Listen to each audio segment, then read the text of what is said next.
share the totality of greatness. I thank you. Thank you, Honourable Member. Honourable J. Malema.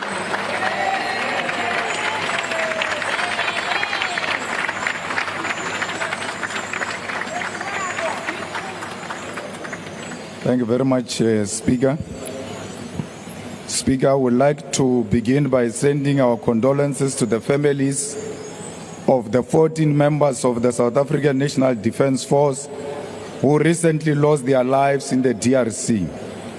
We cannot continue to refer to them through a number because they've got names. We salute Staff Sergeant William Edikola. We salute Staff Sergeant Molatley Ishmael Molatley. We salute Staff Sergeant Swatani Theophilus Seepe, Corporal Matumi Justice Malesa, Corporal Renae Namavulani, Lance Bombardier Itumeleng McDonald Moreo, Lance Corporal Zeke Moffat Molapo, Lance Corporal Metsi Stensley Rashishi, Rifleman Svatani Richard Chokwe, Rifleman Derek Maluleke, Rifleman Tsidiso Andres Mabele, Rifleman Calvin Louis Moari, Rifleman Muketi Joseph Mobe, Private Peter Jacobus Strido. The reckless deployment of South African troops in the DRC under the South African Development Community SADC mission in the Democratic Republic of Congo, SAMI DRC, which began in December 2023, was presented to us as a peacekeeping effort. However, the truth is that our soldiers are not there to maintain peace. They are engaged in a direct combat, fighting against the highly armed and strategically superior M23 rebels who are supported by the reckless president of Rwanda, Paul Kagame. Our government has deliberately misled the people. The reality is that our soldiers are fighting an enemy that has better weaponry, better resources, and better intelligence. While the rebels possess advanced military equipment, our soldiers are sent to battle without drones, without fighter jets, and without critical military assets. They are left vulnerable, fighting a war they cannot win, all because of the failures of this government. The recent M23 offensive on Goma has highlighted significant shortcomings in the South African National Defence Force deployment. Intelligence failures were evident as the SNDF lacked timely and accurate information to anticipate the M23 movements, leaving our forces unprepared for the assault. Coordination between the South African National Defence Force, regional allies, and the Congolese military was inadequate, leading to a fragmented response and over-reliance on local forces that quickly collapsed under pressure. The SNDF response can also be criticized for its sluggishness, allowing M23 to seize strategic positions before effective action was taken. Political considerations were often overshadowed military necessities, limiting our forces' effectiveness. Leadership on the ground also failed to provide clear directives, resulting in disorganized retreats and unprepared casualties. These issues culminated in tragic losses. For over a decade, we have watched as the South African National Defence Force has been systematically weakened. Budget cuts have crippled our military ability to function effectively. Aircrafts and helicopters that should provide air cover for our troops are grounded due to lack of maintenance. The government has neglected its duty to ensure that our soldiers are adequately prepared and equipped for combat. This is despite the fact that this deployment has cost our government 2.3 billion since it began. But it does not end there. The defense sector has been ravished by corruption. Officials at Denel have looted and mismanaged funds, selling South Africa's defense technology to foreign entities. This is nothing short of treason.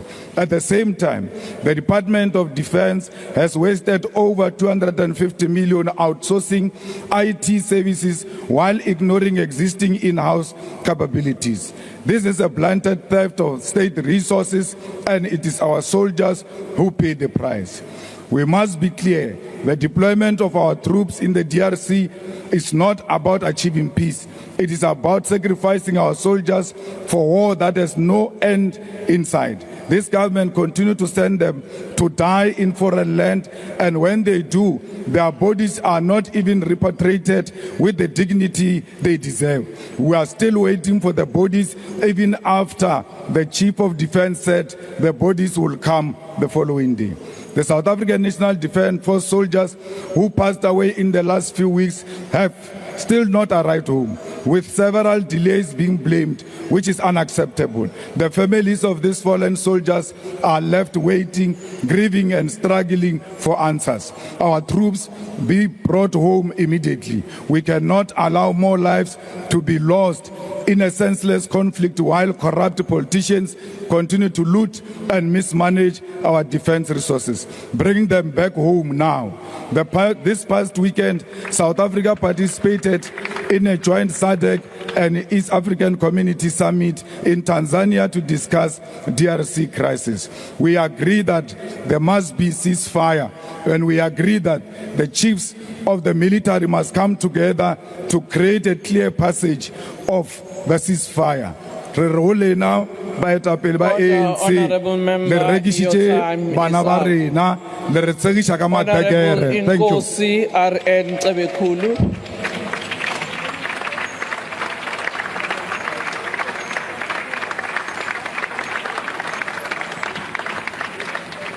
Honourable Speaker, thank you for the opportunity. The Inkatha Freedom Party is profoundly saddened by the tragic loss of 14 courageous soldiers in the Democratic Republic of Congo. We extend our deepest condolences to their families, loved ones, and the entire South African National Defence Force. The IFP recognizes the vital role the SNDF plays in safeguarding peace and stability, both within South Africa and across the region. We commend their unwavering dedication to protecting our continent and fostering peace in the DRC. The recent escalation of violence and the provocative war-baiting rhetoric are deeply concerning and entirely unacceptable. The IFP unequivocally condemns such actions in the strongest possible terms. Furthermore, the IFP believes that South Africa should continue to play a strong role in promoting peace and stability among other African states, and that it should support the programs of SADC and the United Nations. Every effort must be made to find lasting peace through diplomatic engagement and negotiations. We must silence the guns. We, therefore, warn against an abrupt and uncoordinated withdrawal of peacekeepers in the absence of a commitment from all states and parties to ensure that lasting peace will be guaranteed. South Africa cannot afford another wave of influx of refugees and asylum seekers, which would be the case if the summarily withdrawal troops at a time of uncertainty, instability, and rise in hostility. Our presence in the DRC remains strategic for peace. Peace in the DRC means peace in Africa. With regards to South Africa's contribution to the SADC peacekeeping mission, we need an honest assessment of the state of the SNDF. At this time, we should caution against finding financial solutions to non-financial problems. The IFP will not prematurely call for an additional budgetary allocation to the department until a thorough assessment has been done. This has been witnessed by the findings by the SIO of how finances have been mismanaged in the department. Our position is based on the understanding that increased budgetary wrongly assumed to proportionally rise in defense capabilities, which is always the case. Despite the department's critical importance, some unpatriotic individuals shamelessly exploit and loot its budget. The IFP believes that it is time to devise a constructive plan The road ahead requires bold leadership from all sectors of our society to ease the anxieties of peace-loving South Africans. Ngqongqoshe sithi ayibuye imizimba yabafowethu nodadewethu swelakele kuleli yazwe. Ababuye bezofihlwa izinto esemkhulu ngesizotha nenhlonipho. Amaqhawe namaqhawakazi abeyodala ukuthula noxolo kuleli yalizwe lase DRC ukuze abantu bakhona bekwazi ukuhlala ngokuthula njengoba kwenzeka lapha nakwamanye amazwe. Izwe lethu iSouth Africa iyingxenye yamazwe abumbene ukudala uzinzo kanye nokuthula ezwenikazi lethu iAfrika.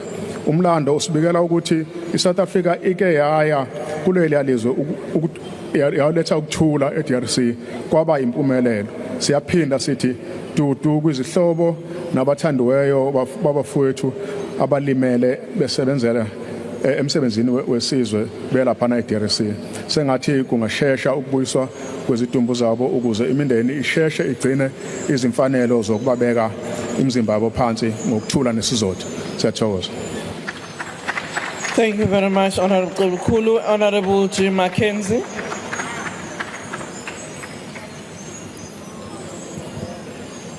Honorable Speaker, from the Patriotic Alliance, we just want to give our deepest and most sincerest condolences to the families. But Speaker, I think this House, all of us, need to do some soul searching. We cannot be leaders. We are busy debating here while our soldiers are not back. The families of the ones that died must now watch on TV, hoping to get some information. There was no rush for this debate. This debate could have been moved until we got our fallen soldiers back, and then we can come here and speak about this. Speaker, this is not the time to point fingers.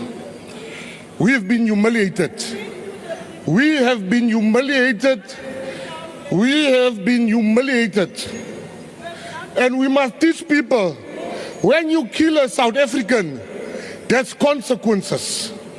We are sitting with the highest youth unemployment in the world.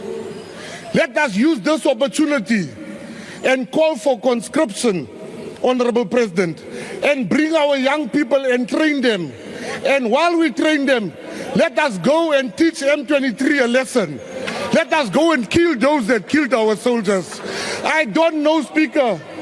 These ones are talking a lot here. We need soldiers. You call yourself Commissar, you call yourself CIC, we need you there. There's people that we need you to go fight. We are tired here in Parliament of toy soldiers. We want, this is war. People are dying. You are calling yourself titles here. Go and fight. I will be one of the first to join the battalion to go and fight. Let us go and get our people, and you must follow me. Let's go and fight real fights, not this fake names of the army. I salute you. Thank you very much. Thank you, Honorable the Minister of Correctional Services.